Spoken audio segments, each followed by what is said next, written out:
Our oscilloscope is on DC mode right now, and we have our DC power supply hooked up to pin 5.4 where the ADC is. And then here's our UART terminal interface with VT100 protocol.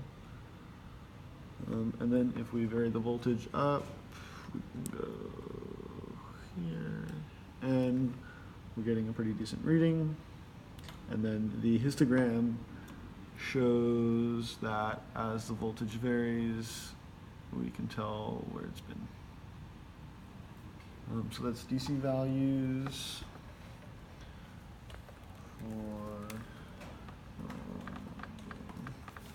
now we have our function generator, and we can produce a bunch of different waveforms and use the oscilloscope in AC mode. So if I hit the button, we switch to AC mode and start taking readings there.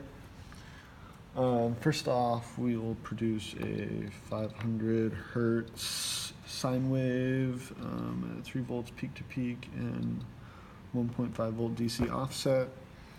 And on the oscilloscope, everything seems to be in order. For the next wave, a 1 kilohertz, 1 volt peak to peak, 0.5 volt DC offset, and there it is. For part 2C,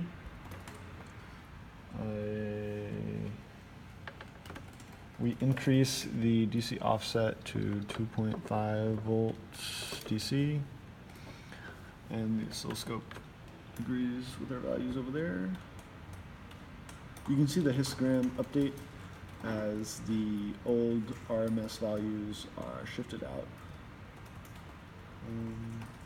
For the fourth wave, we have a triangle wave with a frequency of 50 hertz, amplitude of 3 volts peak to peak, and an offset of 1.5 volts DC.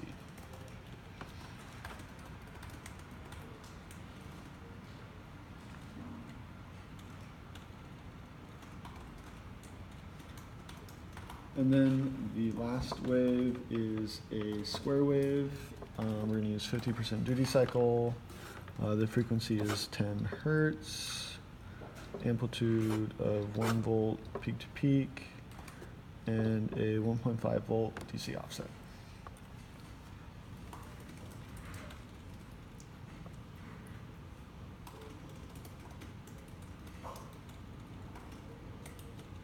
And then for our frequency-specific waves, we'll be using sine waves with a 3 volt peak-to-peak amplitude and an offset of 1.5 volts DC, and then we'll vary the frequency. So we'll start with 1 hertz, and then the oscilloscope can read 1000 hertz, no problem.